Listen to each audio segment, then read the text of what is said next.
Good evening all of you. तो science and tech is completed. Notes update कर लिया आप लोगों ने? पक्का? एवरीवन? आईटीएन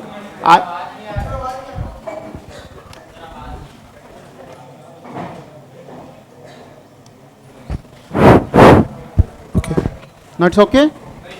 आवाज आ रही है अभी? अभी आ रही है? इसका मैं क्या? Hello hello hello. ओके, अभी आ रही है लास्ट तक आवाज?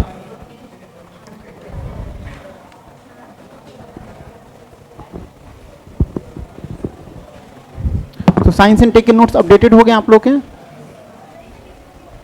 आईटी एंड कम्युनिकेशन जो पेंडिंग था अपडेट कर लिया आप लोगों ने? किन किन लोगों ने किया है? और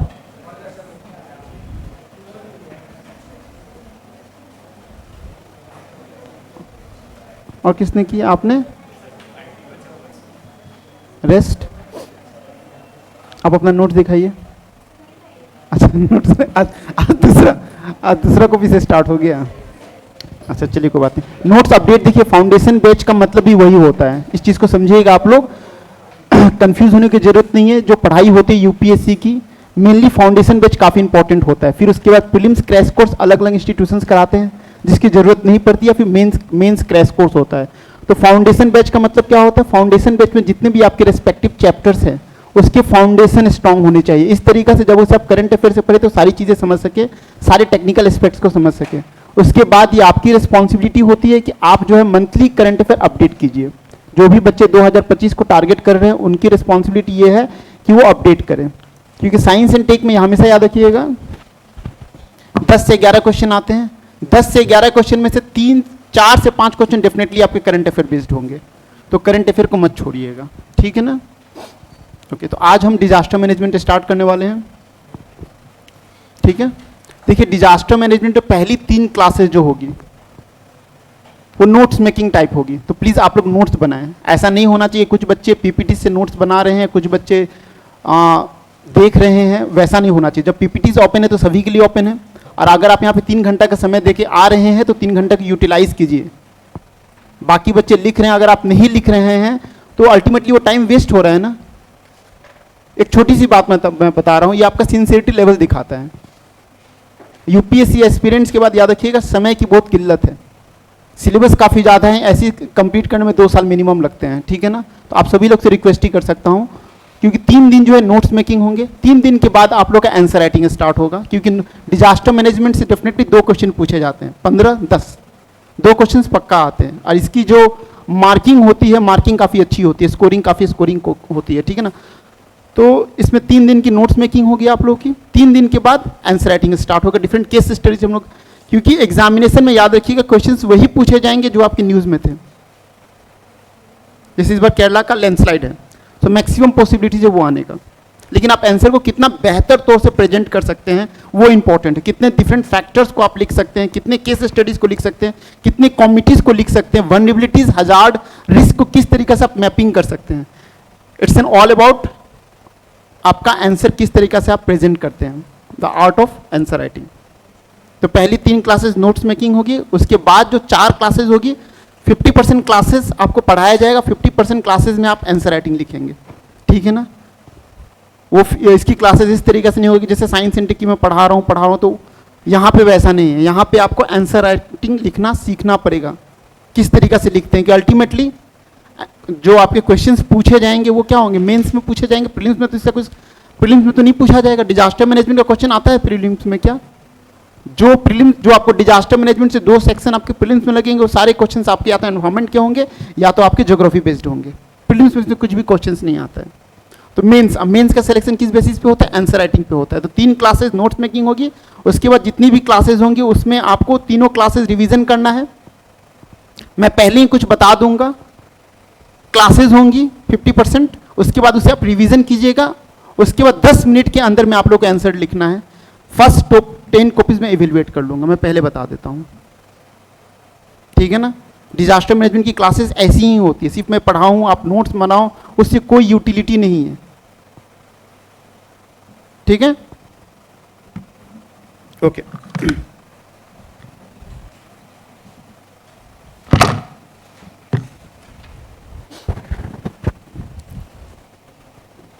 So write down. This is the syllabus. What is being mentioned?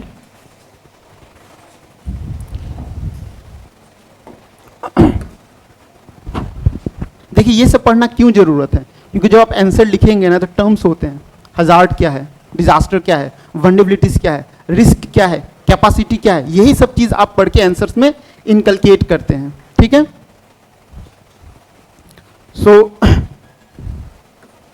Introduction to disaster management. First of all what is disaster, आप डिजास्टर लिख लीजिएगा, what is disaster comma, hazard, vulnerability, risk, capacity, classification of disaster and disaster management cycle.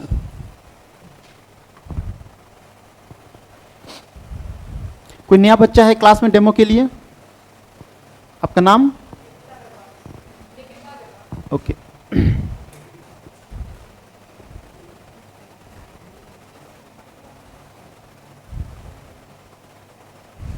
जो भी बच्चा interested है science and take से related, जो previous year questions पूछे गए हैं 2021, 22, 23, वो आप लिख के आके उसमें नाम लिख दीजिएगा, सबमिट कर सकते हैं, मैं एवेल्युएट कर लूंगा। लेकिन आंसर राइटिंग नॉर्मल नहीं होना चाहिए, हो सके उसमें फ्लो चार्ट्स वगैरह कितना बेहतर तौर से आप प्रेजेंट कर सकते हैं, मैं एवेल्युएट कर लूंगा, ठीक है। नेक्स्ट दिन आपको कॉपी मिल जाएगा, तो जो भी बच्चे इंटरेस्टेड वो कर सकते हैं। पर्सनल गाइडेंस के लिए अगर आपने आंसर राइटिंग लिखा है तो 8 बजे के बाद मैं 8:30 तक यहाँ रहता हूँ, थोड़ा सा समय आपको भी देना पड़ेगा, क्योंकि आपको ये तो पता चली गया होगा कि सर जो 5 बजे एग्जैक्टली नहीं आते हैं, तो मैं खुद से कहूँ कि 4:45 में आ जाऊँ तो फिर मेरे पे खुद पे क्वेश्चन मार्क होगा ठीक है ना। सो 5 बजे के बाद जो है 8 बजे का तब रुक सकते हैं जिनको इवेल्युएशन करवाना है। 7-8 दिन अभी मैं हूँ, 7-8 दिन में अगर आप लोग इंटरेस्टेड हैं तो कम से कम 10-15 आंसर इवेल्युएट करवा सकते हैं।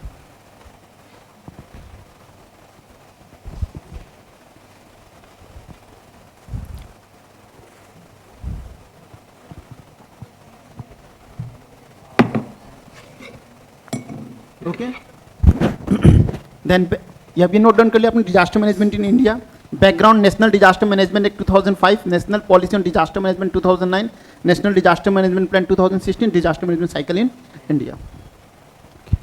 Now right it down. National hazards in India, vulnerability profile, national disaster, natural disaster and manmade disaster.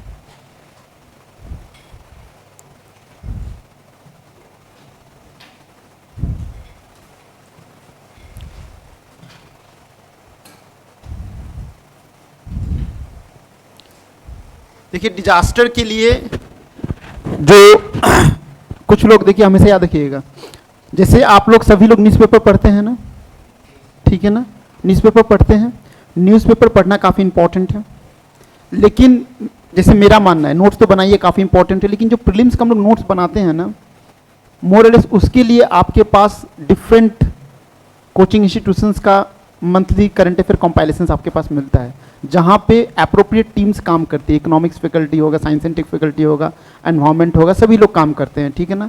तो एक्चुअली जो हम लोग न्यूज़पेपर पढ़ते हैं ना, वहाँ से हमें क्या कोट करना चाहिए, मेंस आर्टिकल, जैसे इथिक्स से रिलेटेड कुछ केस स्टडी मिल गया कुछ, तो वो केस स्टडी आप कोट करके रखिए, ठीक है ना। डिजास्टर मैनेजमेंट से रिलेटेड कुछ केस स्टडीज मिल गया, उसको कोट करके रखिए, वो सब काफ़ी ज़्यादा इंपॉर्टेंट होते हैं। Okay, international cooperation and current development, global framework for disaster risk reduction, partnership with international agencies, India's leadership initiative, bilateral agreement with countries.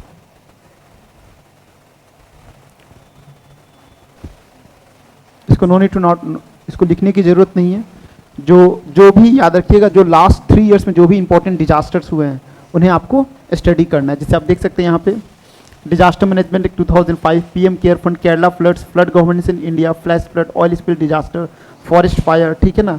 जैसे ऑयल स्पिलेज से रिलेटेड आपका 2022 में क्वेश्चन पूछा गया था, तो पीपल वेर कंफ्यूज्ड कि वो क्वेश्चन ऑयल स्पिलेज का एनवायरमेंट में है कि आपका डिजास्टर में है, लेकिन वो क्वेश्चन किस में आएगा, आपका डिजास्टर में आएगा, ठीक है।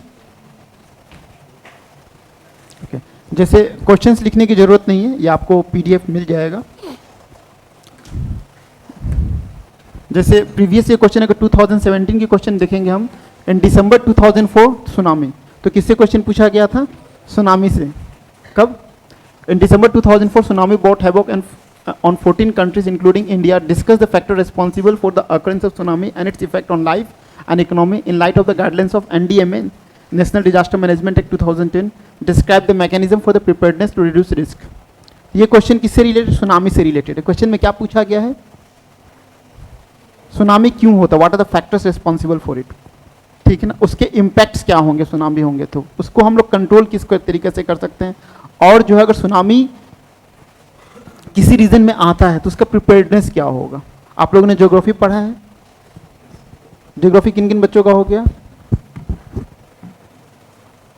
अच्छा, मुझे बताइए, ज्योग्राफी आप लोगों ने पढ़ा होगा।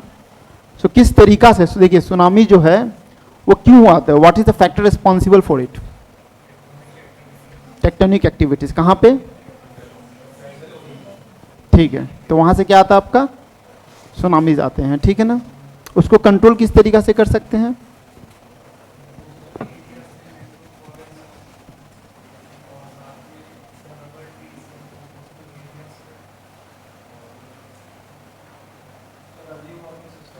सबसे इंपॉर्टेंट क्या है, हमेशा याद रखिएगा, सुनामी में अगर प्रिपेयर्डनेस की बात करेंगे तो आप लोगों ने जब ज्योग्राफी में पढ़ा होगा तो उसके वेव्स जो होते हैं, जो 8 वेव होता है वो काफ़ी ज़्यादा डेंजरस होता है। 8 वेव को आने को मिनिमम आपका 21 मिनट्स लगता है। अगर हमारे पास अर्ली वार्निंग सिस्टम है तो एटलीस्ट जो कोस्टल बेल्ट्स में जो लोग रहते हैं उनको तो हम वहाँ से रेस्क्यू कर सकते हैं। तो यहाँ पे सबसे बड़ा फैक्टर क्या होगा? Effective communication system. क्योंकि देखिए सुनामी आएगा तो उससे आप कंट्रोल तो नहीं कर सकते हैं, तो सबसे पहले हमें क्या करना है? बचना है, ठीक है ना। दूसरा, जो कोस्टल बेल्ट्स होता है, तो कोस्टल बेल्ट्स में आपने देखा होगा, कुछ केस स्टडीज हम लोग डिस्कस करेंगे जब वहाँ स्टडी करेंगे, तो मैनग्रोव्स प्लांटेशन जो होते हैं काफ़ी हेल्पफुल होते हैं। वो क्या करते हैं? सुनामी की जो एनर्जी जो होता है उसे क्या करते हैं? वो कम कर देते हैं। अगर सुनामी वेव्स अगर डायरेक्टली अगर मैनग्रोव्स के साथ आके अगर टकराती है, उसकी एनर्जी तो 70% लॉस्ट हो जाती है।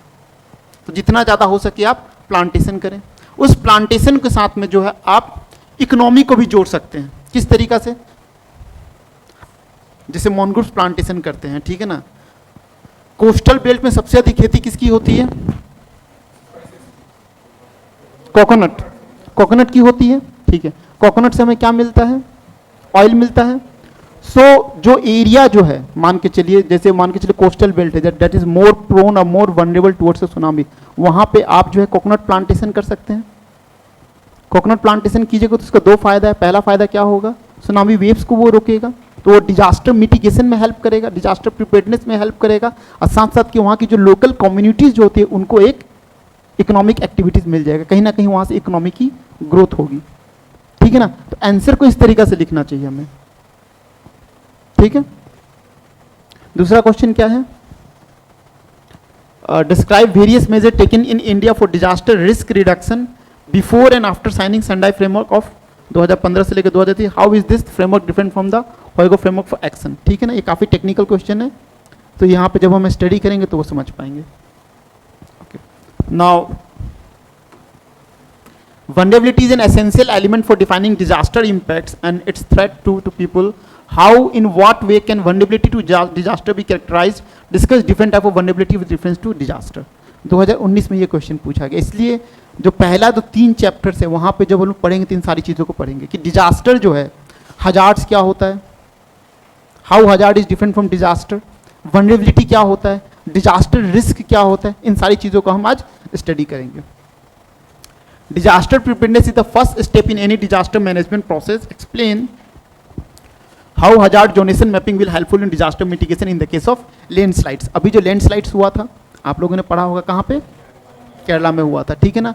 तो वहाँ पे लैंडस्लाइड्स मैपिंग होती है, ठीक है ना। वो मैपिंग किया गया था लेकिन उस मैपिंग को फॉलो नहीं किया गया, मैपिंग को फॉलो नहीं किया गया। तो मतलब ये फेलियरिटी किसकी है? कौन सी गवर्नमेंट की है? State government. क्या हम लोकल गवर्नमेंट कह सकते हैं?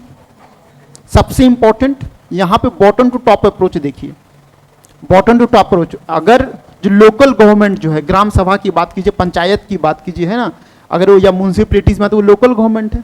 तो लोकल गवर्नमेंट को आइडिया होगा कि हाँ इस पर्टिकुलर ये पर्टिकुलर एरिया जो है लैंडस्लाइड जोन है, तो यहाँ पे इतना पर्टिकुलर एरिया जो है वो मैपिंग किया गया कि यहाँ पे आप किसी भी प्रकार का हैबिटेशंस को अलाउ नहीं कर सकते। तो वो हैबिटेशन वहाँ पे अलाउ क्यों किया गया? अगर अलाउ किया भी गया, अगर वहाँ सेटलमेंट हो चुका है, तो बारिश के दिन आया गया तो वहाँ पे प्रॉपर इन्फॉर्मेशन क्यों नहीं दिया गया कि लैंडस्लाइड्स होने की संभावना है? तो सबसे बड़ी क्वेश्चन किसका है? लोकल गवर्नमेंट का। अगर लोकल गवर्नमेंट चाहते तो वहाँ पे कभी लैंडस्लाइड्स नहीं आएगा। ठीक, discuss the recent major initiated in disaster management by the government of India departing from the earlier reactive approach 2020 में। ठीक है ना। 2021 discuss about the vulnerability of India with to earthquake related hazard. ठीक है ना। यहाँ क्वेश्चन को देखिएगा, अर्थक्वेक रिलेटेड हजार्ड पूछा गया है, इसलिए इंट्रोडक्शन चैप्टर जो होता है काफी इंपॉर्टेंट होता है, because there is a difference between hazard and disaster. यहाँ पे हजार्ड पूछा गया, मतलब अर्थक्वेक जहां जहां आता है आपको वहां बताना है। Give examples including the salient features of the major disaster caused by the earthquake in different parts of India during the last 3 decades. ठीक है। Describe the various causes and the effects of landslides. तो landslides को questions कितने आ गए? 2 questions आ गए। Mention the important component of the national landslide risk management strategy. Explain the causes and effects of coastal erosion in India. What are the available coastal management techniques for combating the hazard. ठीक है ना। तो coastal Jones की भी mapping होते हैं, zone 1, zone 2, zone 3 पढ़ा होगा आप लोगों ने ज्योग्राफी में। फिर आपका 2023 में जो क्वेश्चन पूछा गया, it's regarding dam failure.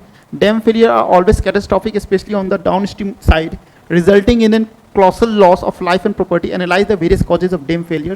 Give 2 examples of large dam failures in India. ठीक है, जो तमिलनाडु का जो केस स्टडी हुआ था। What is oil pollution? तो ऑयल स्पिलेज आपने देखा डिजास्टर मैनेजमेंट का हिस्सा है। What is oil pollution? What is impacts on the marine ecosystem? In what way is oil pollution particularly harmful to a country like India? ये आपको 2023 में questions पूछे गए। याद रखेंगे जो क्वेश्चंस कहाँ से पूछे जाते हैं, जो आपके 1-2 साल में, सपोज इस साल अगर आपको लैंडस्लाइड्स नहीं पूछा गया तो अगले साल भी नहीं पूछा जाएगा। क्यों नहीं पूछा जाएगा? कि लैंडस्लाइड 2 बार पूछ दिया गया। लेकिन कोई भी मेजर अगर इवेंट होता है तो मैक्सिमम पॉसिबिलिटीज है कि या तो इस साल पूछ दिया जाएगा या तो अगले साल पूछ दिया जाएगा। ठीक है।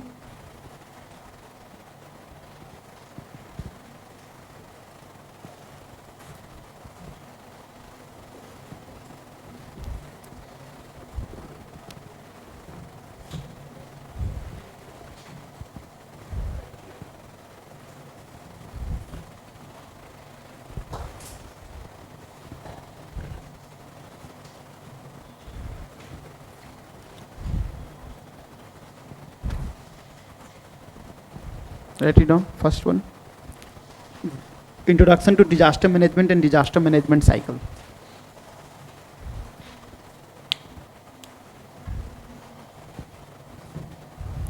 जब हम डिजास्टर मैनेजमेंट की बात करते हैं, when you talk about disaster management क्या होता है? अगर डिजास्टर मैनेजमेंट की हम बात करते हैं तो डिजास्टर मैनेजमेंट का मतलब क्या होता है? जैसे सबसे पहले अगर हम बात करते हैं किसी अर्थक्वेक की बात करते हैं, लैंडस्लाइड्स की बात करते हैं, फ्लड की बात करते हैं, सो डिजास्टर मैनेजमेंट में सबसे पहला क्या आता है? प्रिपेयर्डनेस। थोड़ा सा समझिए आप लोग प्रिपेयर्डनेस। डिजास्टर मैनेजमेंट में 0 to 100 एक्टिविटीज। 0 का मतलब सपोज आपके पास एक एरिया है, फ्लड प्रोन एरिया है, landslide zone area, earthquake area है, सिस्मिक जोन जो 5 जिसे कहते हैं, जो है ना जम्मू एंड कश्मीर बेल्ट वगैरह जो हो गया। सो हम पहले क्या करते हैं? प्रिपेयर्डनेस करते हैं। प्रिपेयर्डनेस में हम लोग क्या क्या स्टेप्स लेते हैं? उस एरिया को स्टडी करते हैं। उसको हम लोग क्या कहते हैं ज्योग्राफी में? Regional geography. जो आपके सब्जेक्ट हैं उस सब्जेक्ट से रिलेटेड कुछ ना कुछ कोट कर सकते हैं, इसको रीजनल अप्रोच कहते हैं। रीजनल अप्रोच में वहाँ की टोपोग्राफी को स्टडी करने की कोशिश करते हैं। वहाँ टोपोग्राफी में जो डिफरेंट हजार्ड जो हैं, हजार्ड प्रोन्स जो है, जैसे अगर हम हिमाचल प्रदेश की बात करेंगे, उत्तराखंड की बात करेंगे, ठीक है, वेस्टर्न घाट्स रीजन की बात करेंगे, तो ऑब्वियसली ये पर्टिकुलर रीजन जो है यहाँ पे मैक्सिमम क्या होगा? लैंडस्लाइड आएंगे। अगर हम बात करते हैं गुवाहाटी की बात करते हैं, नॉर्थ ईस्ट की बात करते हैं, अरुणाचल प्रदेश की बात करते हैं, ठीक है, तो ये यहाँ पे क्या आएंगे? मैक्सिमम फ्लड आएंगे। तो सबसे पहले हमें रीजनल अप्रोच के थ्रू उस पर्टिकुलर एरिया को समझना है। जब एरिया को समझ लिया तो फिर हमें डिफरेंट डिजास्टर्स को समझना है। तो डिजास्टर्स को समझने के लिए पहला हम लोग उसके जियोलॉजिक या फिर टोपोग्राफी को समझते हैं। टोपोग्राफी समझते हैं कि हाँ यहाँ पे हिली रीजन है तो लैंडस्लाइड आएंगे, ठीक है ना, या फिर अगर जैसे ब्रह्मपुत्र वैली है तो वहाँ पे क्या आएगा? फ्लड आएगा, ठीक है, वो समझते हैं। वो समझने के बाद हम क्या करते हैं? उसकी रिस्क को समझने की कोशिश करते हैं। तो रिस्क कैसे होगा, जैसे सपोज अगर ब्रह्मपुत्र वैली की बात करें तो आप सभी को पता होगा कि ब्रह्मपुत्र की जो कोस्टल प्लेन है सबसे बड़ा कहाँ पे है, सबसे वाइड आपका डिब्रूगढ़ में है, लेकिन सबसे कम की बात करेंगे तो वो गुवाहाटी में है, गुवाहाटी में, समझिए। तो पॉसिबिलिटी ऑफ फ्लड कहाँ पे होगा, गुवाहाटी में होगा, ठीक है, पहला पॉइंट। दूसरा पॉइंट, डिब्रूगढ़ आपका इस पर्टिकुलर रीजन पे है, यहाँ पे है, ये अरुणाचल प्रदेश है, ये डिब्रूगढ़ है, गुवाहाटी यहाँ पे है। तो ऑब्वियसली पानी ड्रेन होकर कहाँ पे आएगा, गुवाहाटी में। और उसके बाद अगर हम देखते हैं तो डिब्रूगढ़ की बात करेंगे तो वहाँ पे जो कोस्टल प्लेन जो है काफ़ी बड़ा है, तो मतलब किसी भी प्रकार का होगा, it can absorb all the water. तो वहाँ पे हमें ज़्यादा मेजर लेने की जरूरत है कि यहाँ पे ज़्यादा मेजर लेने की जरूरत है, गुवाहाटी में, गुवाहाटी में, ठीक है ना। डिजास्टर, जो डिजास्टर मैनेजमेंट फोर्सेज जो होते हैं वो कहाँ पे अधिक होने चाहिए, यहाँ पे अधिक होने चाहिए। तो इस टाइप का हम लोग रिस्क मैनेजमेंट स्टडी करते हैं। स्टडी करने के बाद वहाँ पे समझते हैं कि हमारे पास क्या क्या इंस्टीट्यूशनल मैकेनिज्म है। इंस्टीट्यूशनल मैकेनिज्म का मतलब होता है डिस्ट्रिक्ट, जो आपके district management, district disaster risk management forces जो होते हैं वो अवेलेबल है, क्या वहाँ पे कोई एक पर्टिकुलर टीम है जो इसको कोप अप कर सके, लोगों को जानकारी है, ठीक है ना। जैसे कल मैं न्यूज़ में देखा था कि जापान में, आपको पता है कि जापान जो है हर रोज वहाँ पे 7 से 8 अर्थक्वेक आते हैं, ठीक है ना। और उस अर्थक्वेक की इंटेंसिटी की बात करेंगे ऑन रिचर्ड स्केल तो हमेशा ग्रेटर देन 4.5 होता है।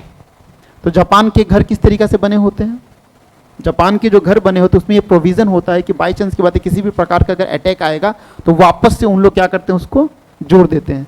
अब जापान क्या कर रहा है, जापान उस टेक्नोलॉजी पे काम कर रहा है कि सपोज ये आपका घर है, ये आपका क्या है, अर्थ सरफेस है, तो यहाँ पे उसके घर फ्लोट करते रहेगा, यहाँ पे घर क्या करते रहेगा, आपका फ्लोट करते रहेगा, because of what, electromagnetism.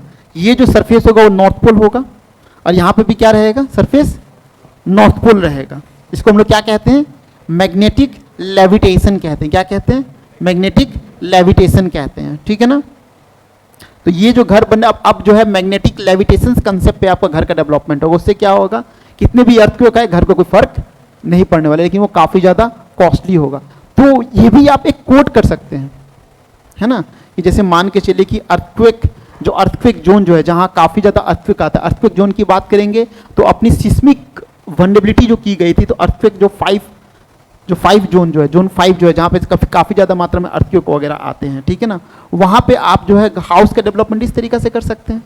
Government लिखने में क्या जाता है, होगा तो नहीं। जब लैंडस्लाइड का जोनिंग की गया वहाँ पे हम लोकल्स को प्रिवेंट नहीं कर पा रहे कि वहाँ पे जाके आप सेटल मत हो किए, तो ये तो होने से रहा, लेकिन स्टेप तो लिया जा सकता है ना। उसके बाद हम क्या करते हैं, इंस्टीट्यूशनल मैकेनिज्म देखते हैं, वहाँ की कैपेसिटी देखते हैं। कैपेसिटी देखने की मतलब है कि वहाँ पे अगर डिजास्टर आता है तो वहाँ लोकल ग्राउंड में क्या सफिशिएंट कैपेसिटी है कि डिजास्टर को कंट्रोल कर सके। अगर हम बात करते हैं, सपोज फ्लड से रिलेटेड बात करते हैं, एक पर्टिकुलर एरिया जो है फ्लड से रिलेटेड है, तो अब वहाँ पे पॉपुलेशन जो है कम से कम मान के चले कि 2 लाख पॉपुलेशन है, लेकिन बोट की बात करेंगे, सेफ्टी बोट्स वगैरह की बात करते हैं, ठीक है ना, वहाँ बोट सिर्फ मिला के 10 है, तो आपको लगता है कि 10 बोट सफिशियंट है, और इंच बोट की कैपेसिटी 10 लोगों की है, कितना हो गया, 100 लोग हुए। इसको हम लोग इसको हम लोग क्या बोलते हैं, लोकल कैपेसिटी कहते हैं। उस कैपेसिटी को समझेंगे, फिर वहाँ देखने की कोशिश करते हैं कि वहाँ पे रेस्क्यू टीम है कि नहीं, है कि नहीं, रेस्क्यू फोर्सेज वगैरह है कि नहीं, वहाँ के जो घर वगैरह जो बने हैं वो रेजिलियंट है कि नहीं। जैसे मैंने एक रेजिलियंट स्ट्रक्चर की बात की जापान वाला, कि अब जापान के घर जो है वगैरह मैग्नेटिक लेविटेशन कंसेप्ट पे बनेंगे, जो कि घर आपका फ्लोट करते रहेंगे, तो अर्थ के को अगर आए उससे कुछ फर्क नहीं पड़ेगा। ये सारी चीज़ें आपकी किसके अंतर्गत आती है, डिजास्टर मैनेजमेंट के अंतर्गत आती है, ठीक है। तो राइट डाउन द डेफिनेशन।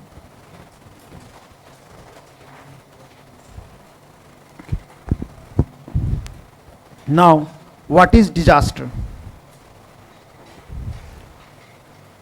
ठीक है।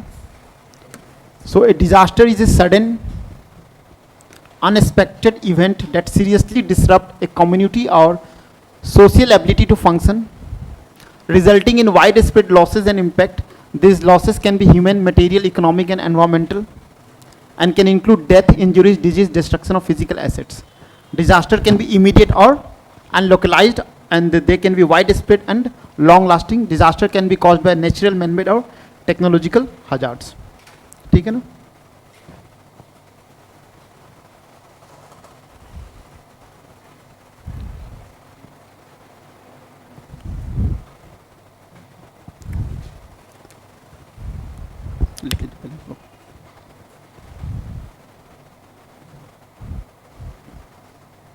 जैसे फॉर एग्जांपल अर्थक्वेक की बात करते हैं, ठीक है ना, earthquake in Delhi and earthquake in Sahara desert, ठीक है ना, यहाँ पे डिजास्टर कौन सा है? Earthquake in Delhi and earthquake in Sahara desert. क्यों? सहारा डिजर्ट पे भी तो अर्थक्वेक आया है, तो वहाँ पे पॉपुलेशन नहीं है। तो हमेशा याद रखिएगा, हजार्ड हजार्ड जहाँ पे लॉसेस ना हो, जैसे अर्थक्वेक क्या है? अर्थक्वेक क्या है? एक डिजास्टर। अर्थक्वेक क्या है? एक हजार्ड है। अगर वो सहारा डिजर्ट में आता है तो वहाँ पे वल्नरेबिलिटीज काफ़ी लो है, वहाँ पे ह्यूमन लाइफ लॉसेस नहीं होंगे, वहाँ पे कोई इंफ्रास्ट्रक्चर नहीं है, वहाँ पे कोई कंपनी नहीं है, है ना, वहाँ पे कुछ भी नहीं है, तो वहाँ पे किसी प्रकार का लॉस नहीं होगा। तो वो हजार्ड तो है लेकिन उसकी वल्नरेबिलिटीज काफ़ी लो हो गई, तो वो आपका डिजास्टर में नहीं आएगा। लेकिन वही अर्थक्वेक जो हजार्ड है, अगर दिल्ली में आता है तो दिल्ली की पॉपुलेशन डेंसिटी काफ़ी हाई है, इंफ्रास्ट्रक्चर है, कंपनीज हैं, सॉफ्टवेयर कंपनीज है ना, तो वहाँ पे लॉसेस क्या क्या हो गया? काफ़ी अधिक लॉसेस, मतलब वल्नरेबिलिटीज काफ़ी हाई है, तो वो क्या हो जाएगा? आपका डिजास्टर। क्योंकि देखिए हजार्ड और डिजास्टर में क्या, हजार्ड क्या है? आपका अर्थक्वेक हजार्ड है, लेकिन वो डिजास्टर कब होगा? जब उसमें लॉसेज होंगे, ह्यूमन लॉसेज होंगे, ह्यूमन लाइफ लॉसेज होंगे, इंफ्रास्ट्रक्चर लॉसेज होंगे, ठीक है ना, सोशल लाइफ जो होते हैं वो आपके डिस्टर्ब हो जाएंगे, तो वो क्या हो जाएंगे? आपके डिजास्टर बन जाएंगे।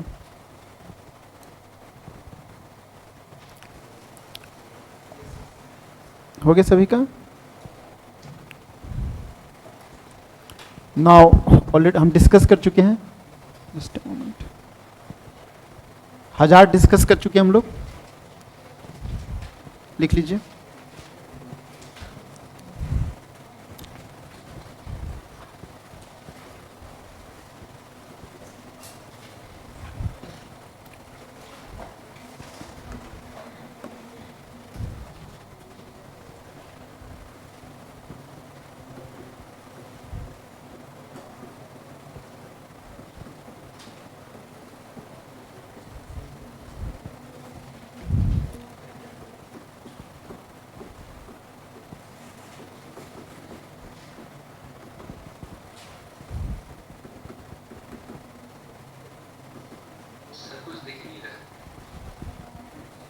नहीं दिख रहा है? चलो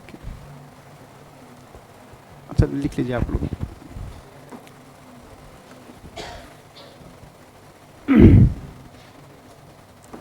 ब्लैक कलर दिख रहा है?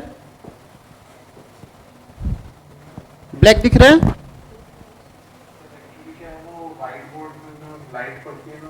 अच्छा ठीक है, ठीक, अच्छा ठीक ठीक, चलिए कोई बात नहीं।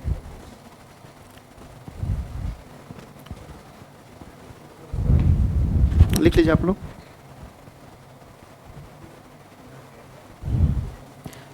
एग्जाम्पल में लिख लीजिएगा, हजार्ड जो है आपका क्या है, सॉरी अर्थक्वेक जो है आपका हजार्ड है इन सहारा डिजर्ट, लेकिन अर्थक्वेक जो है आपका वो डिजास्टर है इन दिल्ली, ठीक है ना। और इन ब्रैकेट में लिख लीजिएगा क्योंकि दिल्ली में क्या होंगे? आपके ह्यूमन लाइफ लॉसेज होंगे, ठीक है ना, कैपिटल इंफ्रास्ट्रक्चर जो होते हैं वो लॉसेज होंगे, वहाँ पे सोशल लाइफ जो है फंक्शन करना बंद कर देंगे फॉर द टाइम बीइंग, तो वो क्या होंगे? आपके डिजास्टर हो गए। Okay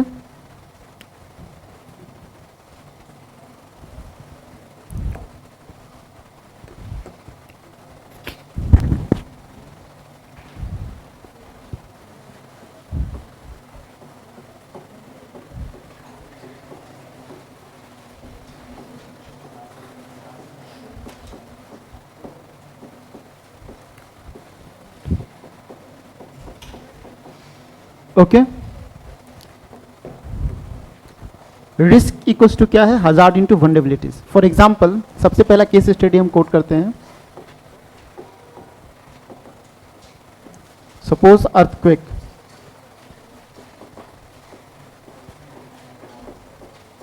in Sahara desert. So earthquake क्या है? आपका हैजार्ड है,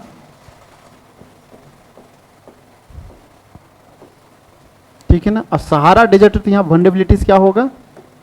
काफी लो होगा, ठीक है ना। तो यहाँ रिस्क की बात करेंगे तो रिस्क क्या है? हजार्ड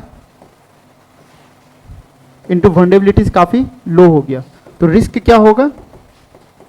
काफ़ी लो होगा। तो इस केस में इसे हम लोग इस डिजास्टर नहीं कहेंगे, ठीक है ना।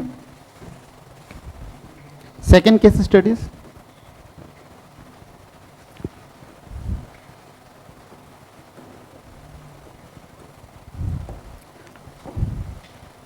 earthquake in Delhi, okay.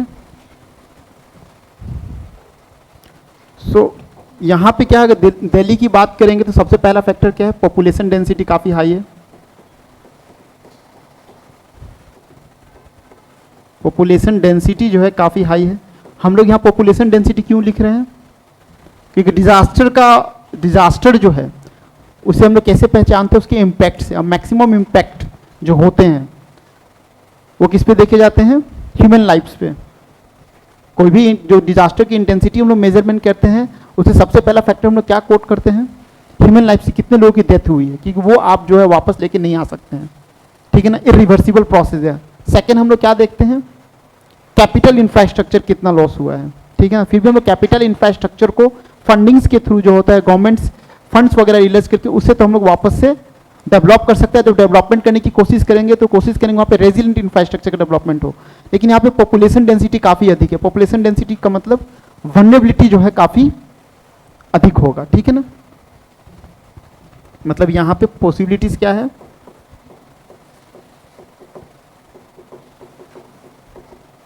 Of human life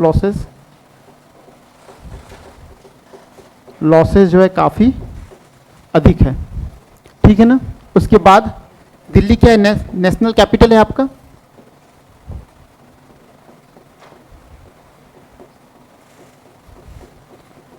so obviously यहां पे इंफ्रास्ट्रक्चर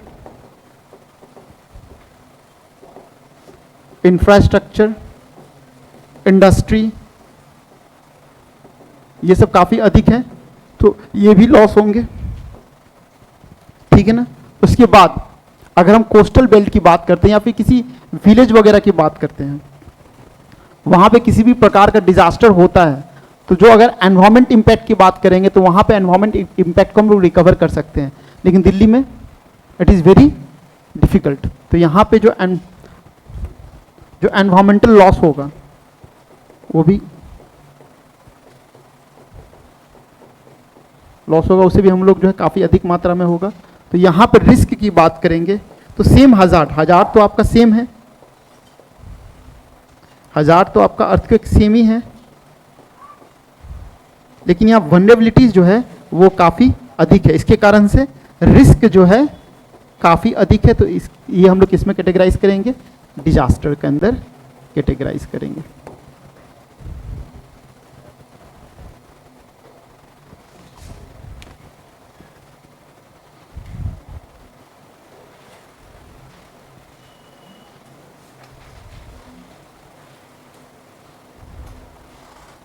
ठीक है ना।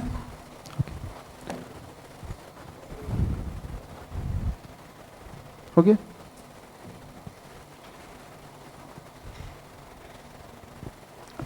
नाउ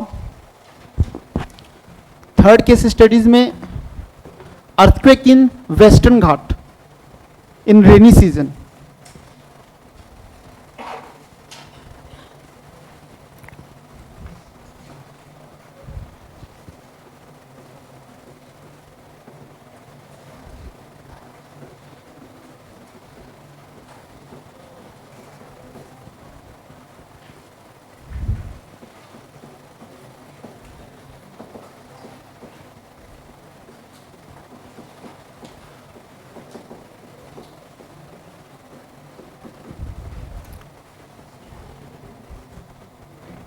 यहां पे क्या होगा,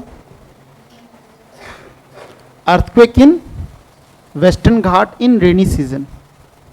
तो इसे हम डिजास्टर में कोट कर सकते हैं।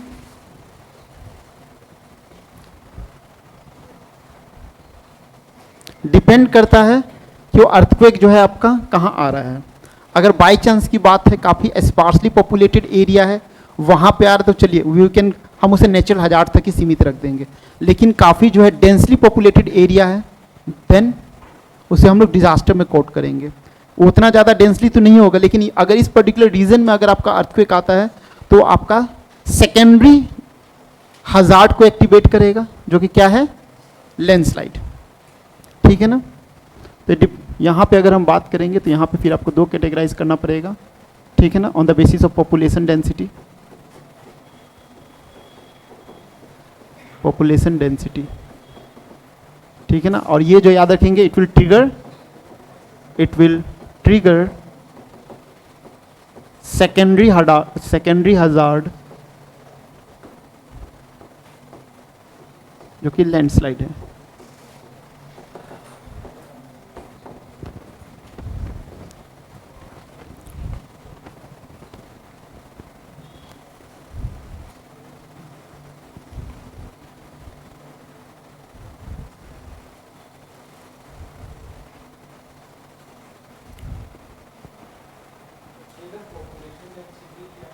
ये पॉपुलेशन डेंसिटी का मतलब अगर बाई चांस, हाँ, कहाँ पे, यहाँ पे जैसे जो हमने केस स्टडी की बात करके वेस्टर्न घाट में अगर अर्थक्वेक आता है तो एक एरिया तो हो सकता है जहाँ लो पॉपुलेशन डेंसिटी है,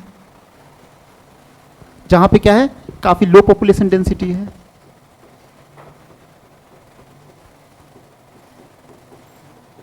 डेंसिटी है, और एक जो है आपका काफ़ी हाई पॉपुलेशन डेंसिटी है। ठीक है ना। तो ऑब्वियसली जो है डिजास्टर की अगर हम बात करेंगे तो डिजास्टर आपका कहाँ पे कोट किया जाएगा, हाई पॉपुलेशन डेंसिटी में, क्योंकि थोड़ा सा भी अर्थक्वेक आएगा तो वहाँ पे क्या आएगा, फिर आपका लैंडस्लाइड्स भी आ जाएंगे, तो वहाँ लोगों की बचने की संभावना काफ़ी कम हो जाती है। वो भी मैंने क्या लिखा है, रेनी सीजन।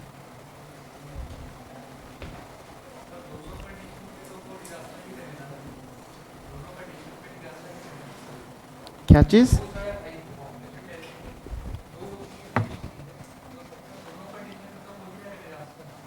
देखिए अगर सपोज मान के चलिए कि अगर वेस्टर्न घाट्स रीजन को अगर आपने ज्योग्राफी में अगर स्टडी किया होगा तो वहाँ पे आज भी जो है पॉपुलेशन डेंसिटी काफ़ी स्पार्सली पॉपुलेटेड है, बहुत ज़्यादा स्पार्सली पॉपुलेटेड है। ठीक है ना।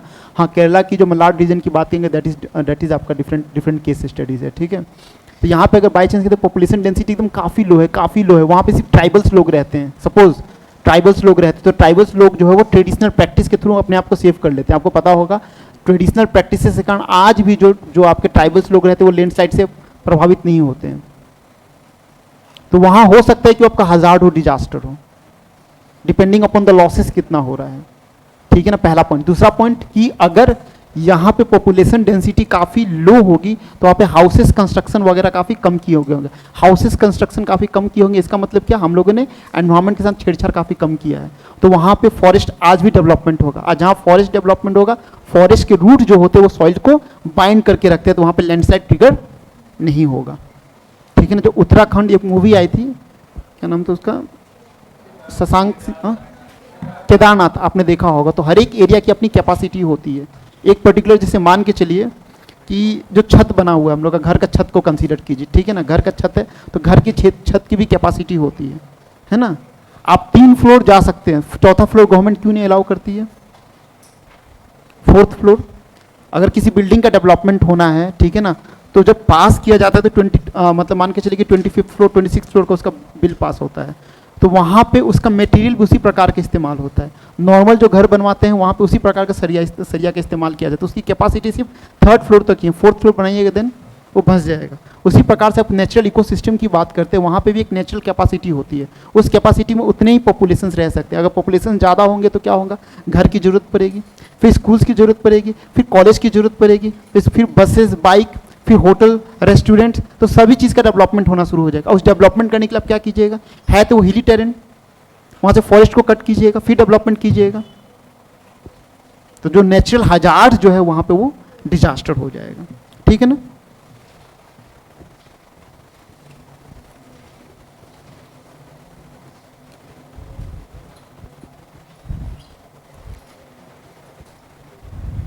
ये आप लोग घर में नोट डाउन कर लीजिएगा डिफरेंस।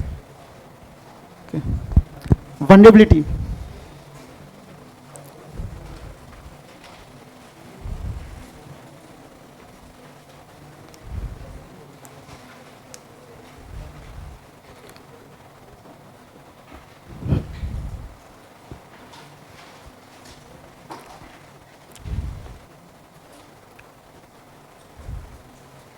ओके,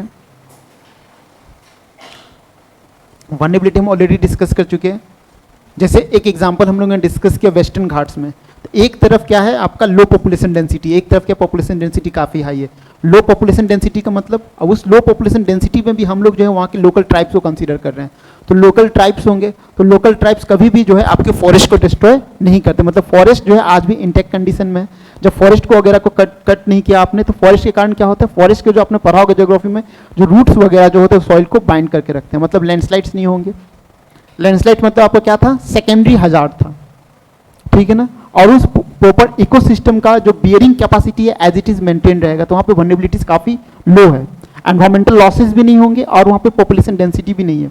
लेकिन अगर हम हाई पॉपुलेशन डेंसिटी की बात करते हैं, मतलब हाई पॉपुलेशन डेंसिटी के लिए फॉरेस्ट को डिस्ट्रॉय किया गया होगा, तो पॉसिबिलिटीज ऑफ लैंडस्लाइड्स है। अर्थक्वेक आएगा तो लैंडस्लाइड्स भी होगा, और लैंडस्लाइड होगा पॉपुलेशन डेंसिटी काफ़ी ज़्यादा हाई है, तो लैंडस्लाइड के थ्रू उस इकोसिस्टम का डैमेज होगा, और सेकेंडरी आपके ह्यूमन लॉसेस भी होंगे, और ह्यूमन ने जो इंफ्रास्ट्रक्चर जो क्रिएट किया है वो भी आपका डैमेज होगा। तो वल्नरेबिलिटीज, तो वल्नरेबिलिटीज क्या क्या होंगे आपके, ह्यूमन हो गए, इंफ्रास्ट्रक्चर हो गए, और आपके एनवायरमेंट होंगे, ठीक है ना।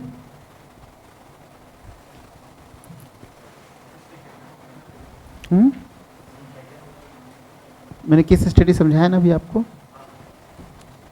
उस केस स्टडी समझिए जो अभी हम लोगों ने केस स्टडी कोट किया था कि वेस्टर्न घाट्स में जहाँ आपकी पॉपुलेशन डेंसिटी काफ़ी कम है। तो पॉपुलेशन डेंसिटी क्या है, अगर पॉपुलेशंस की बात करेंगे दिया वो डेमोग्राफिक डिविडेंड है अपना देश का, इकोनॉमी में अगर पॉपुलेशन डेंसिटी काफ़ी कम है तो वहाँ पॉपुलेशन लॉसेस काफ़ी कम होंगे, इंडिविजुअल ह्यूमन लॉसेस काफ़ी कम होंगे, ठीक है। एक तरफ पॉपुलेशन डेंसिटी काफ़ी हाई है तो ह्यूमन लॉसेस काफ़ी ज़्यादा होंगे, तो वल्नरेबिलिटी वहाँ पे काफ़ी अधिक है। यहाँ पॉपुलेशन, अगर पॉपुलेशन डेंसिटी काफ़ी कम है तो वहाँ पे एनवायरमेंटल डिग्रेडेशन काफ़ी कम हुआ होगा, एनवायरमेंटल डिग्रेडेशन काफ़ी कम हुआ होगा, तो वहाँ से लैंडस्लाइड नहीं आएंगे। लैंडस्लाइड नहीं आएगा तो मतलब क्या होगा, एनवायरमेंटल का फर्दर डिग्रेडेशन नहीं होगा, तो एनवायरमेंटल लॉसेस काफ़ी कम होंगे। तो यहाँ पे एनवायरमेंटल फैक्टर भी जो है वहाँ पे वल्नरेबिलिटी काफ़ी लो है।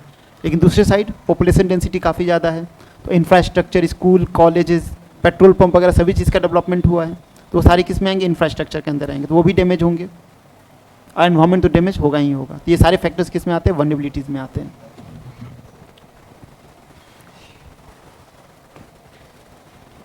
Human, social, physical, economic and cultural environment. Majuli island के बारे में आप लोगों ने स्टडी किया है। माजुली आइलैंड, वहाँ के कुछ लोग हैं, वहाँ पे क्या करते हैं, फ्लोटिंग हाउसेस का डेवलपमेंट करते हैं, ठीक है ना। वो हाउसेस क्या होते हैं, टोटली आपके बांस के बने होते हैं, और जब रेनी सीजन नहीं है तो वहाँ पे क्या करेंगे, हाउस के चार जगह जो है वो बम्बू गाड़ देंगे, ताकि वो आपका क्या रहेगा, स्टेशनरी रहेगा। और बाई चांस क्या होता है, फ्लड काफ़ी आ गया तो फिर उसे क्या करेंगे, बम्बू को निकाल लेंगे, वो नाव बन जाएगा, फिर नाव से मूव करके जहाँ होगा वहाँ शिफ्ट कर जाएंगे। This is called flood governance, ठीक है ना। और कुछ जो लोग रहते हैं वो क्या करते हैं, उसी में ट्रैवलिंग करते रहते हैं। फिशिंग कल्चर है, फिशिंग करेंगे।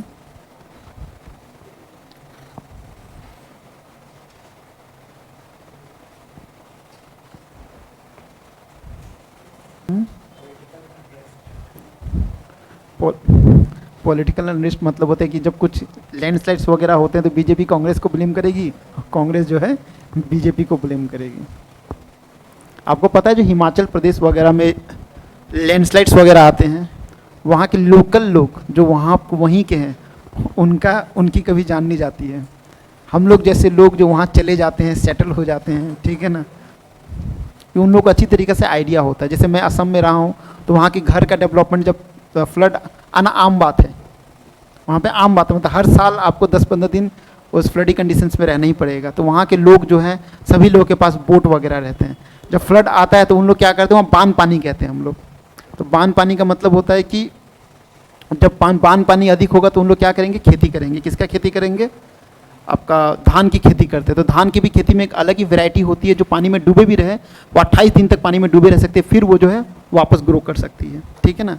और वहाँ पे उन लोग फिशी कल्चर करते हैं। फिशी मतलब वहाँ पे मछली का बीज लेके आएंगे, डाल देंगे अपने घर के बगल में, पूरा ये करके क्या बोलते हैं उसको, जाली डाल के, कहीं जाने की जरूरत नहीं है, रोज मछली मार के खाएंगे, ठीक है ना। फ्लोटिंग वेजिटेबल्स होते हैं, ये इसे फ्लड गवर्नेंस कहा जाता है। तो फ्लोटिंग वेजिटेबल्स वहाँ पे जैसे अपने जैसे लोटस जो होता है, ठीक है ना, लोटस जो है उसमें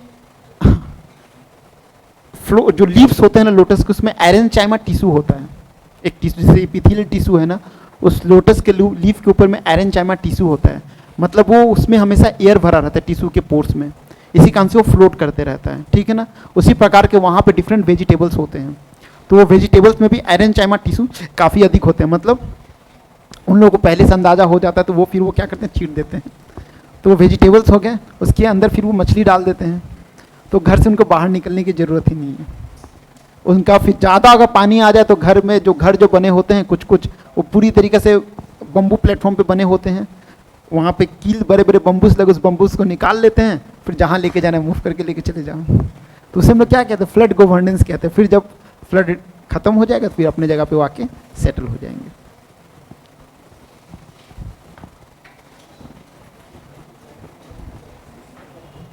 ठीक है, ओके, चलिए।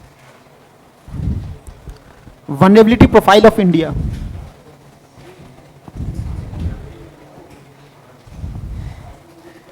छत्तीसगढ़ में क्या है, अगर छत्तीसगढ़ की बात करें then it is more prone to,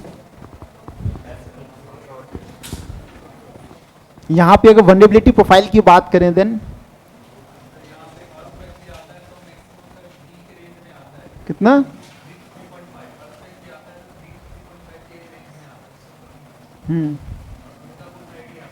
ठीक है, तो वो आपका 2.5 रेंज में आता है, तो मतलब उसको आप जोन 4 में कैटेगराइज कर सकते हैं, उसकी इंटेंसिटी ज़्यादा नहीं है।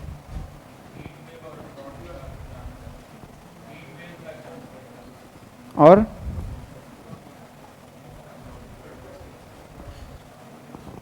चलिए लिखिए इसको,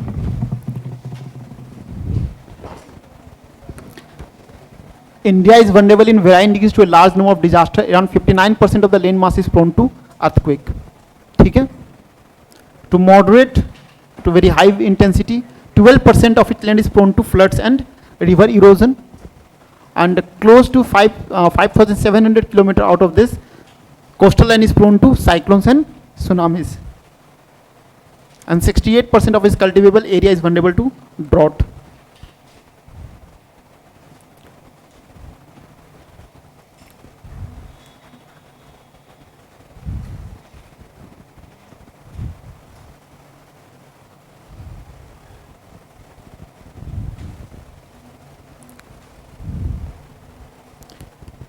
डाउन टू अर्थ मैगजीन्स होते हैं गवर्नमेंट के, डाउन टू अर्थ मैगजीन में आपका डिजास्टर से रिलेटेड केस स्टडीज आता है।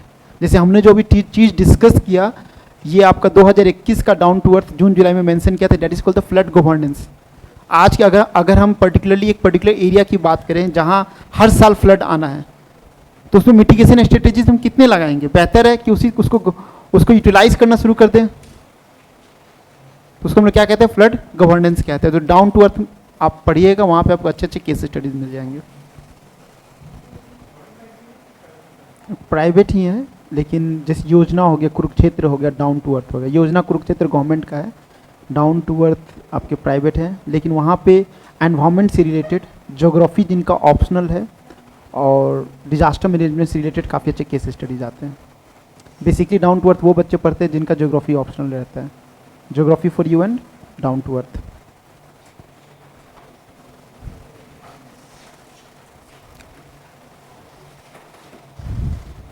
सो सिस्मिक जोनेशन मतलब सिस्मिक वेव्स मतलब जो आपके अर्थक्वेक से रिलीज होते हैं, P waves and S waves आप लोगों ने पढ़ा होगा, है कि नहीं, primary waves and secondary waves.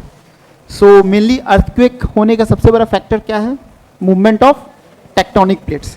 And movement of tectonic plate में भी आपने स्टडी किया होगा तो आपको पता होगा 6 to 7 मेजर टेक्टोनिक प्लेट्स होते हैं, 20 माइनर टेक्टोनिक प्लेट्स होते हैं, ठीक है ना। जब वो टेक्टोनिक प्लेट्स या तो स्लाइड करते हैं या फिर मूव करते हैं, देन आपका अर्थक्वेक क्रिएट होता है। फॉर एग्जांपल जो सबसे हाई इंटेंसिटी अर्थक्वेक कहाँ पे है आपका, ये पर्टिकुलर रीजन में सबसे हाई इंटेंसिटी अर्थक्वेक है। ऐसा क्यों यहाँ पे, क्यों, ठीक है, यहाँ पे क्या हो रहा है, इंडियन प्लेट जो है वो आपका यूरेशियन प्लेट के अंदर जा रहा है, ठीक है ना। इस कारण से क्या आपके फोल्ड माउंटेन्स क्रिएट हो रहे हैं, और ये प्लेट जो है it is moving around 2 mm per year, ठीक है ना। इस कारण से जो प्लेट जब मूव कर रहा है तो उसके कारण से क्या हो रहा है आपका, जैसे ही मूव करेगा वो क्या होगा, आपको सिस्मिक वेव जनरेट करेंगे, तो ये आपका जोन 5 के अंदर है। देखिए यहाँ पे अर्थक्वेक इंटेंसिटी आपकी काफ़ी हाई होती है ऑन रिचर्ड स्केल। ठीक है ना, इस मैप को ड्रॉ करके जो जोनेशन मैप कीजिए आप लोग।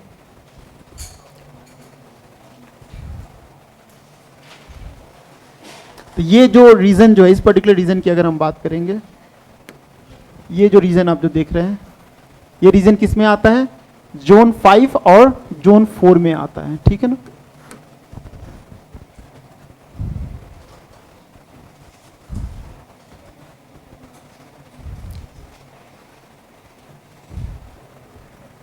यूट्यूब पे चलिए देखिए, मैपिंग जो है काफ़ी इंपॉर्टेंट है। पेपर 1 हो, पेपर 2 हो, पेपर 3 हो, पेपर 4 हो, इस चीज़ को समझिए आप लोग। ठीक है ना, कहीं भी आप मैप को इंट्रोड्यूस कर सकते हैं। मैपिंग के लिए यूट्यूब पे चले जाइए आप लोग, वहाँ पे मैपिंग बनाना सिखाते हैं। आप 18 सेकेंड के अंदर मैप का डेवलपमेंट कर लीजिएगा। ठीक है ना, शुभम कुमार की कॉपी को आप लोग देखिएगा, टॉपर हैं। उन्होंने GS1, GS2, GS3, GS4 में देखिएगा कितने मैप उन्होंने इंट्रोड्यूस किए हैं। आप चीज़ों को मैप के थ्रू भी रिप्रेजेंट कर सकते हैं। गवर्नमेंट से आपको पता होगा, GS3 की अगर हम बात करेंगे तो इंफ्रास्ट्रक्चर से रिलेटेड 3 से 4 क्वेश्चन पूछे जाते हैं, जो कैपिटल इंफ्रास्ट्रक्चर से, रोड डेवलपमेंट, ठीक है, नेटवर्क डेवलपमेंट, हाईवेज डेवलपमेंट, जो भी हो, ठीक है ना, वाटर कनेक्टिविटी डेवलपमेंट, उसको आप एक साइड से लिखिएगा और दूसरे साइड से आप जो लिखने के साथ उसे मैपिंग में रिप्रेजेंट करते हैं, तो किसी एक एवरेज स्टूडेंट को 4 नंबर मिलेगा, तो वहीं आपको 7.5 नंबर मिलेगा। हो गया। नाउ जितने भी हम लोगों ने जोनेशन किया, तो जोनेशन किसका है, जो हम लोग डिजास्टर्स की बात करते हैं, तो डिजास्टर क्या है, एक नेचुरल डिजास्टर्स होता है, एक आपका मैनमेड डिजास्टर होता है। ठीक है ना, तो जो जोनेशंस की बात करेंगे, चाहे फ्लड रिलेटेड हो, चाहे कोस्टल इरोजन रिलेटेड हो, चाहे आपका अर्थक्वेक से रिलेटेड हो, उसका जोनेशन है। लेकिन what about chemical, biological? So moreover India is also vulnerable to chemical, biological and radiological and nuclear emergencies and other man-made disaster। लिख लीजिए। ठीक है ना, पहली 2 क्लासेस आप लोगों को नोट्स बनाना होगा। 2 क्लासेस के बाद हम सिर्फ केस स्टडीज डिस्कस करेंगे। ठीक है ना, जितनी भी डिफरेंट जो केस स्टडीज हैं, उन केस स्टडीज को डिस्कस करेंगे।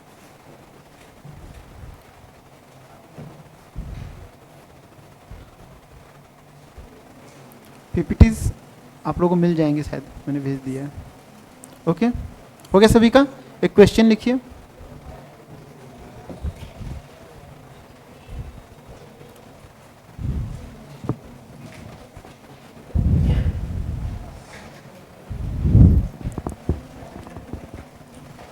Define disaster, define disaster.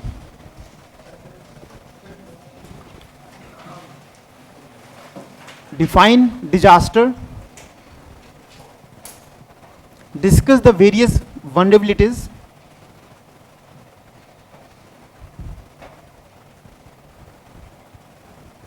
Discuss the various vulnerabilities that convert any hazard into disaster.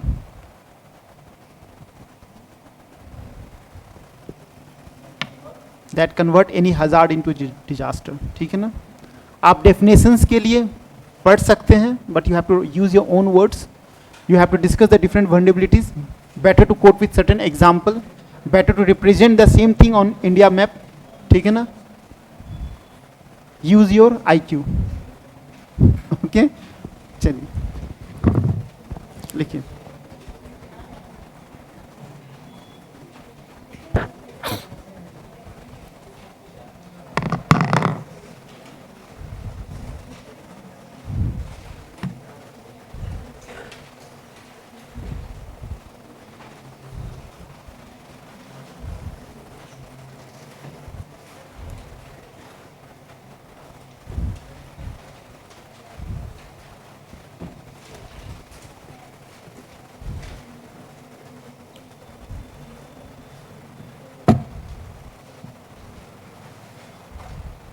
सभी बच्चे कोशिश करेंगे।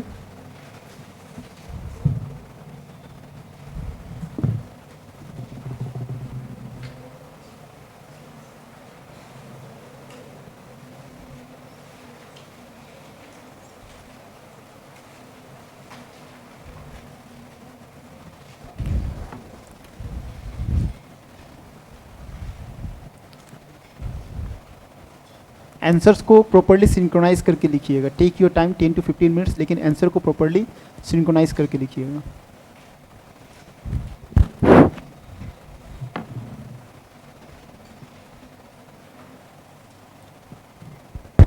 देखिए सबसे बेस्ट अप्रोच क्या होगा इसका मैं बता देता हूँ. First of all you have to define disaster and what is the other side of the question. Discuss the vulnerabilities because of which any disaster will get converted into what? So hazard will get converted into disaster. So आप disaster को define करेंगे and after that you have to do the bit a classification of disaster, natural disaster and man-made disaster. Define का मतलब सिर्फ यही नहीं होता है कि उसे define करके रख दीजिएगा. The different classifications you have to carry out. Apart from that, the vulnerabilities की बात करेंगे. We have discussed the different type of vulnerabilities, human, social, infrastructure related. So आप एक केस स्टडीज लीजिए, कोई भी केस स्टडीज कोट कीजिए अपने साइड से and represent this case studies on map itself. Suppose you are taking two particular area on the map itself and there you have quoted social, infrastructure and all those things. ठीक है ना. लेकिन वहाँ पे क्या है, vulnerabilities काफ़ी कम है तो it will remain as hazard. यहाँ पे vulnerabilities काफ़ी अधिक है तो it will become a disaster. जैसे हमने कोट किया था वहाँ पे, if you can remember, Sahara desert in Delhi. उसके बाद अगर हम बात करेंगे तो वेस्टर्न घाट्स में भी जो कंसीडर एक लो पॉपुलेशन डेंसिटी, एक आपका हाई पॉपुलेशन डेंसिटी, और वहाँ पे कैटेगराइज करने की कोशिश, पॉपुलेशंस काफ़ी कम है मतलब ह्यूमन लॉसेस काफ़ी कम होंगे, इंफ्रास्ट्रक्चर नहीं है, एनवायरमेंटल लॉसेज नहीं होंगे वहाँ पे, क्योंकि इंफ्रास्ट्रक्चर का डेवलपमेंट हुआ. इंफ्रास्ट्रक्चर का डेवलपमेंट हुआ मतलब हम लोगों ने एनवायरमेंट को डिस्ट्रॉय नहीं किया, एनवायरमेंट को डिग्रेड नहीं किया. तो एनवायरमेंट जो है हमेशा वो कोशिश करता है एनवायरमेंट को प्रिजर्व करने का. एक आपका क्लोज साइकिल होता है, जहाँ पे एनवायरमेंट को डिस्ट्रॉय करने की कोशिश करेंगे वो साइकिल आपका ओपन हो जाता है. तो ये एक बेटर आपका होगा कि एक मैप में ही आप जो है दो एरिया को लोकेट करेंगे, दो एरिया का वनरेबिलिटीज़ जो है उस वनरेबिलिटीज़ इंडेक्स कोट करेंगे और वहाँ डिफाइन करेंगे कि यहाँ पे ये वनरेबिलिटीज़ काफ़ी लो है तो ये आपका हज़ार्ड ही रहेगा, लेकिन यहाँ पे ह्यूमन लॉसेस काफ़ी ज़्यादा होंगे, कैपिटल इंफ्रास्ट्रक्चर डिस्ट्रॉय होंगे, एनवायरमेंटल लॉसेस काफ़ी अधिक होंगे. तो ये एरिया जो है सेम हज़ार्ड, इस कोट कीजिएगा, सेम हज़ार्ड जब यहाँ होगा because of high vulnerability risk काफ़ी ज़्यादा होगा और लॉसेस काफ़ी अधिक होंगे, it will get converted into what your. फिर हमेशा आंसर को आप क्या कीजिएगा, वे फॉरवर्ड से एंड करना है. जितना आपने पढ़ा है उसी में से वे फॉरवर्ड को एंड करने की कोशिश कीजिए. ठीक है ना. सो हमें क्या करना है, it's first of all we have to identify the hazard but we have to correlate with the vulnerabilities, ताकि हम जो है डिजास्टर को बेहतर तौर पे समझ सकें and disaster management cycle start कर सकें वहाँ पे उसको प्रोटेक्ट करने के लिए. ठीक है ना, या कंट्रोल करने के लिए.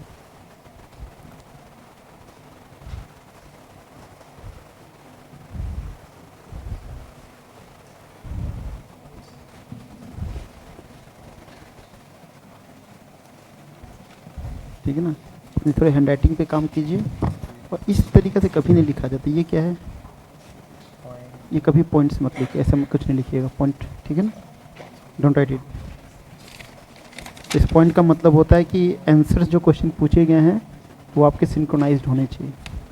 जैसे मान के चलिए आपसे आपसे पूछा जाता है कि discuss the 10 points of flood governance in Assam, तब आप उसको पॉइंट्स में लिखेंगे. ठीक है ना. वे फॉरवर्ड कोई पॉइंट्स में ऐसे नहीं लिखा जाता है. ठीक है, कुछ नहीं, जैसा लिखा उसी तरीके से लिखिए आप, लेकिन पॉइंट्स मत लिखिएगा. ठीक है ना.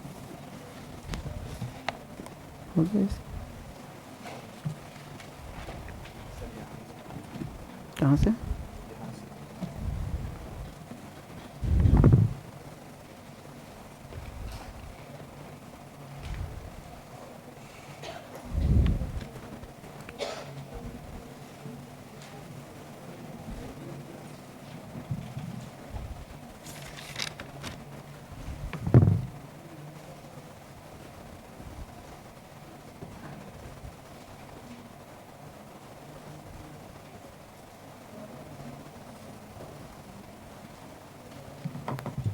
देखिए यहाँ पे यहाँ तक तो ठीक लिखा है, यहाँ तक आपका सही है.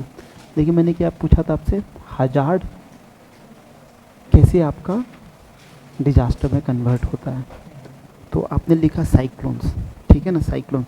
तो साइक्लोन जब तक आपका ओशन में रहेगा it is not affecting anyone, लेकिन when it will hit the West Bengal Sundarban delta they are being populated so that, तो वहाँ पे क्या होगा, वहाँ के इंफ्रास्ट्रक्चर क्या है, एग्रीकल्चरल, वहाँ पे एग्रीकल्चर होता है तो वो डिस्ट्रॉय होगा.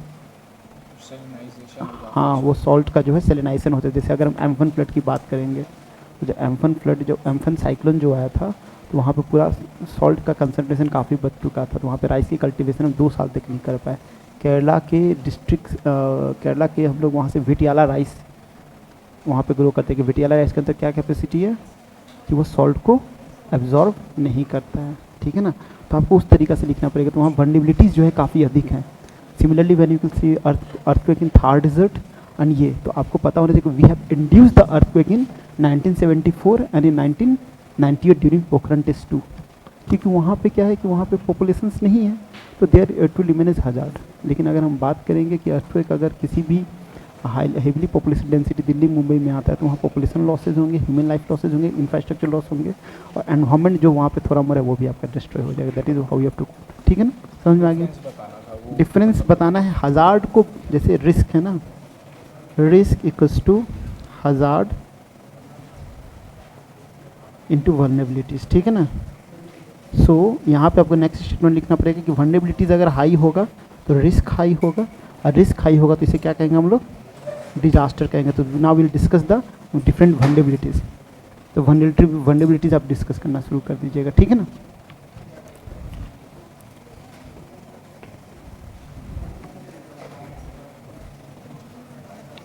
ठीक है,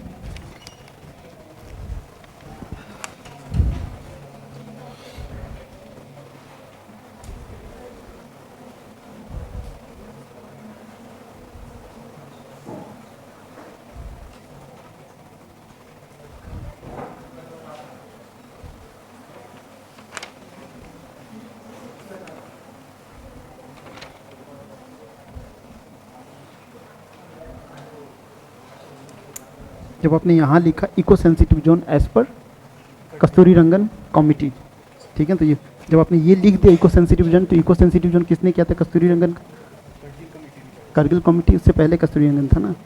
दोनों कमेटी का नाम लिख दीजिएगा। उन लोगों ने, कुछ ने कहा था कि 30% है, कुछ ने कहा था कि 66% है, मतलब, ठीक है। तो वहाँ पे दोनों कमेटी एज पर Kasturirangan and Kargil committee, ठीक है ना, करगिल कमेटी।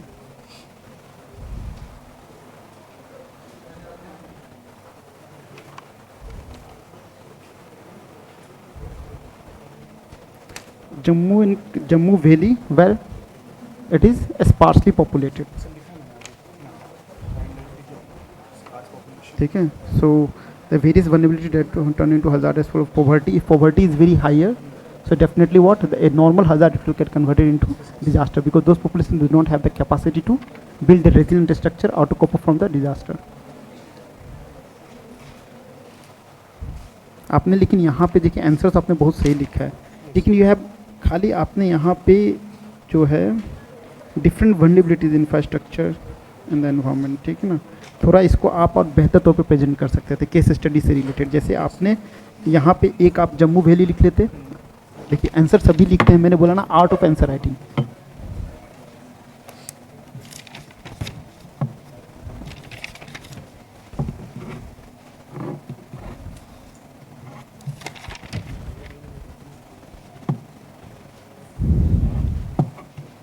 इसको आप 6 कर सकते थे, मैक्सिमम 5.5 होगा, कैसे,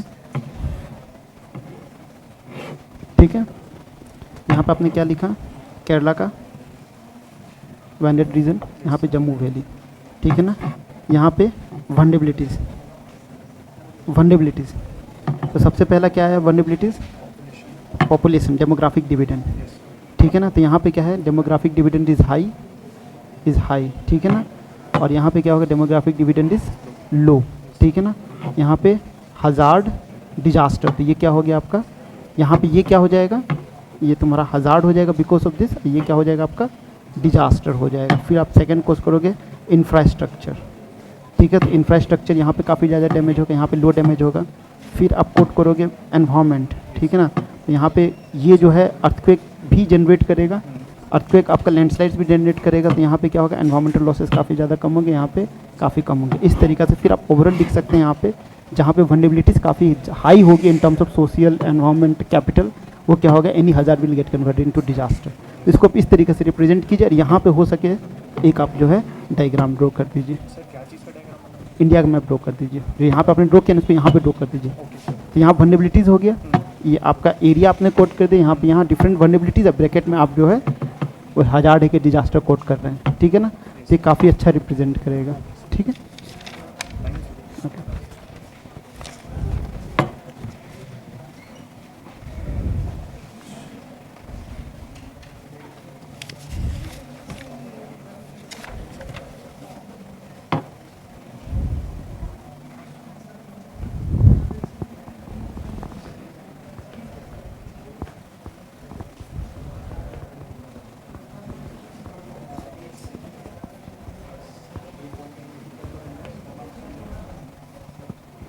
जब राजस्थान थार डेजर्ट आपने कोट किया, जहाँ पानी की भी कमी है, तो आप बहुत कम आता है, वो एब्जॉर्ब कर लेता है ना, बहुत कम आता है थार डेजर्ट में अगर बात करेंगे, ठीक है ना। जो वहाँ पे कोस्टल फ्लड आता है ना, जो कोस्टल फ्लड आता है ना, तो वहाँ पे बहुत कम आता है। हाँ, केरला की आपने वायनाड रीजन की बात की है, तो वहाँ पे उन लोग फ्लड गवर्नेंस का ही इस्तेमाल करते हैं। वहाँ पे जो राइस की भी खेती होती है ना, वहाँ पे भिटियाला राइस का इस्तेमाल किया जाता है, जो कि सॉल्ट अगर बढ़ भी जाएगा तो भी वो ग्रो करेगा। हम्म।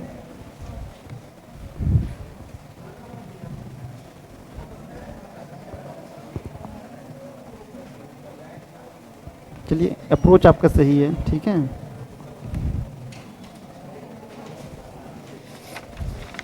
खत्म।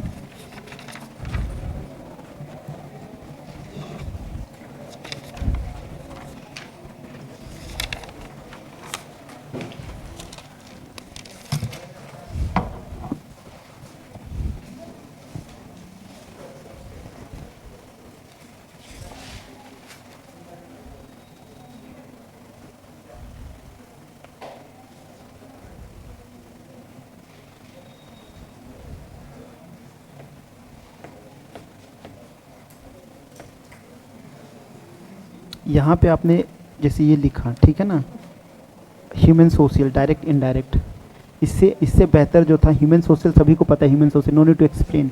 यहाँ पे आप 2 रीज़न कोट कर देते हैं। आपने यहाँ जो रीज़न कोट किया है दिल्ली का, यहाँ दिल्ली रख देते हैं, यहाँ पे ये लिख देते हैं।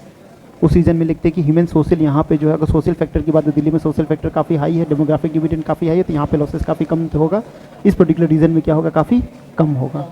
तो इस तरीक़ा से लिखना चाहिए था यहाँ पे, ठीक है ना। क्वेश्चन क्या था, discuss the various date convert in hazard into, तो चलिए यहाँ पे अगर डिस्कस भी कर देते हैं ना, तो यहाँ पे अर्थक्वेक, डिजास्टर, चलो ठीक है, ठीक है ना। उसके बाद आपको यहाँ पे आप 2 कर देते, ठीक है ना।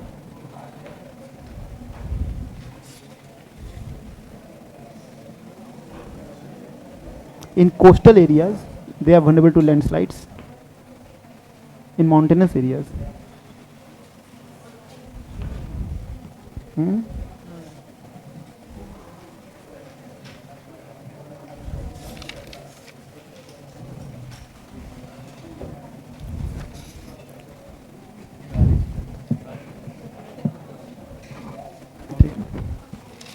Very good.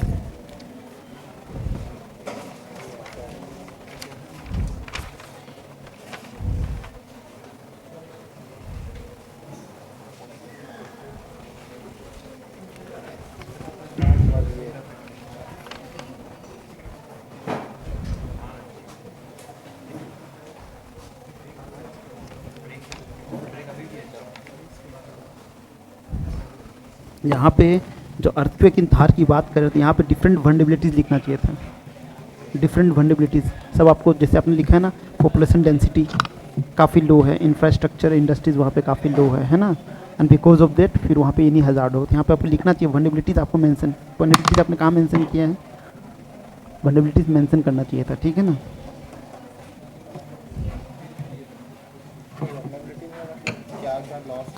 हाँ, तो वल्नरेबिलिटीज़ लिखना पड़ेगा ना आपको। यहाँ पे आपने लिखा है चलिए, they will losses population and infrastructure industries, लेकिन how can you correlate that, ये आपको वल्नरेबिलिटी से रिलेटेड है, तो आपको लिखना पड़ेगा इन अर्थक्वेक इन थार। तो in Thar the different the vulnerabilities जो है वो क्या है, पॉपुलेशन डेंसिटी हो गया, इंफ्रास्ट्रक्चर, बट लेकिन थार में क्या है, या फिर लिख सकते हैं द डिफरेंट वल्नरेबिलिटीज़ आप, पॉपुलेशन डेंसिटी हो गया है ना, इंफ्रास्ट्रक्चर्स हो गया, कैपिटल इंफ्रास्ट्रक्चर्स हो गया, एनवायरमेंट हो गया, बट इन थार जो है ये काफ़ी लो है। इसके कारण से क्या होगा, अर्थक्वेक जो आएगा टू रिमेन एज हज़ार्ड, लेकिन वही अगर दिल्ली में कंसीडर करेंगे तो यहाँ पे पॉपुलेशन डेंसिटी काफ़ी हाई है, तो इन्हीं hazard will get converted into your disaster, ठीक है।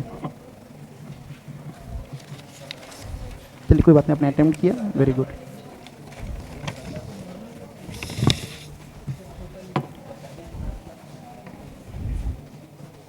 ये डैमेज आपने क्यों लिखा है, डैमेज होगा इसलिए वो अर्थक्वेक का ठीक, चलिए डिजास्टर कंसिडर होता है करके।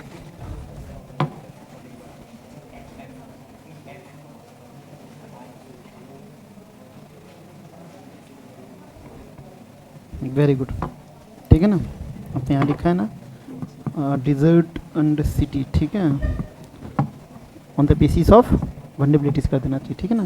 तो ये यहाँ पे मेंशन किया है वो। चलिए ठीक, यहाँ पे लिखा है आपने, इसको हाईलाइट कर दीजिएगा, ठीक है, ठीक है।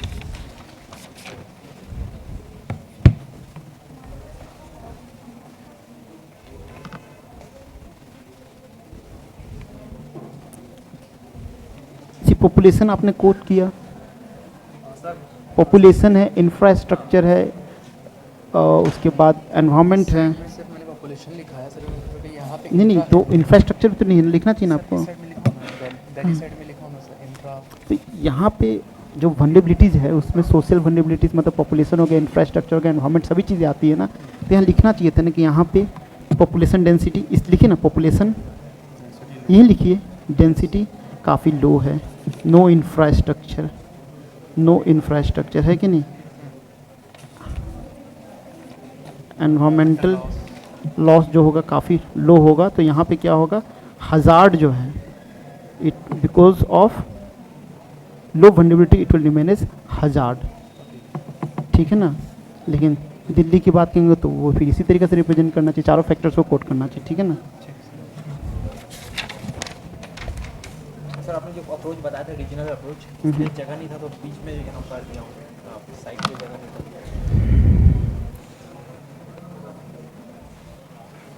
आपको तो आंसर होली खेल, गलती से होली खेल दिया था, वो अगली बार ध्यान रखूँगा।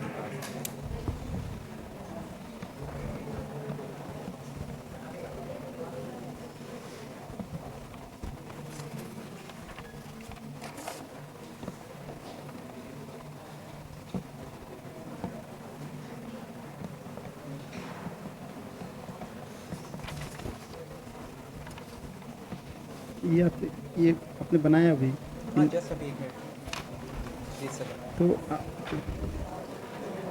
बिना देखे।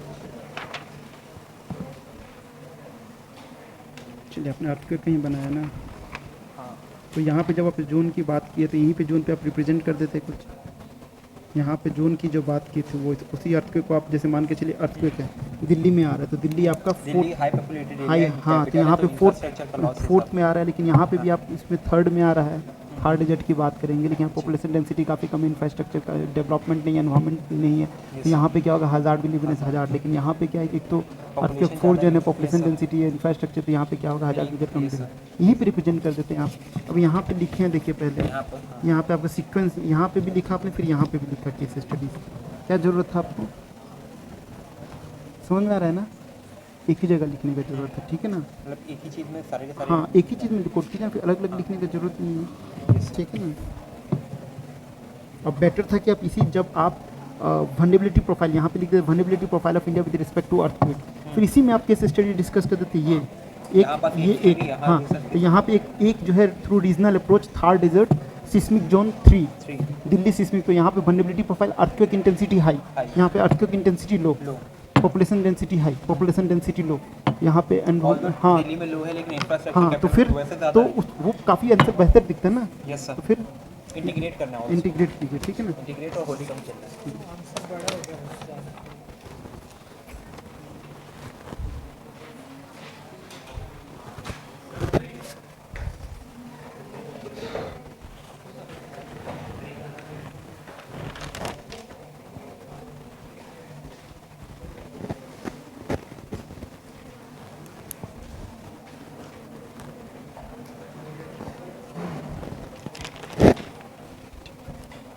छोटा कैसे करना है समझ में नहीं आता। अभी लिखिए, अभी छोटा करने की मत सोचिए, अभी लिखिए आप, ठीक है ना।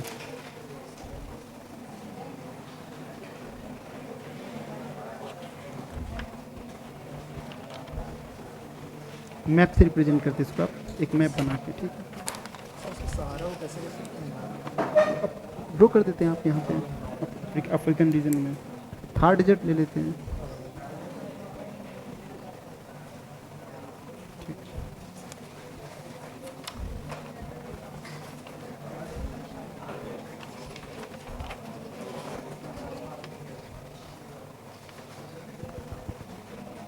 Very good.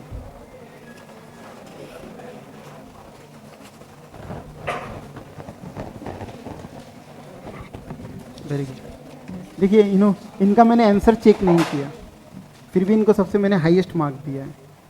क्यों?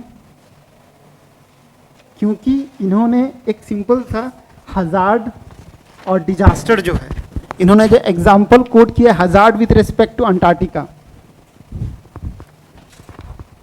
ठीक है ना, hazard with respect to Antarctica and hazard with respect to some Delhi states. तो अंटार्कटिका रीजन में किसी भी हजार्ड को वो तो हजार्ड ही रहेगा, ठीक है ना। तो एग्जाम्पल से ही जो है इनको सबसे एक्सेस मार्क मिल गया, और ऐसे ही होता है आपका, ठीक है ना। और एग्जामिनेशन में भी ऐसी पेपर चेक, सपोज मुझे 100 पेपर मुझे चेक, एक जो एग्जामिनर होता है एक दिन में जो है सिर्फ 6 पेपर या 20 पेपर चेक कर सकता है, ठीक है ना। और एक एग्जामिनर को 80 पेपर चेक करना होता है। आज 20 पेपर में से 18 आदमी वही लिख रहे हैं और 2 बंदे ने डिफरेंट लिख दिया, तो उनको मार्क जो है ऑटोमेटिकली बहुत एक्स्ट्राऑर्डिनरी मार्क मिल जाते हैं, ठीक।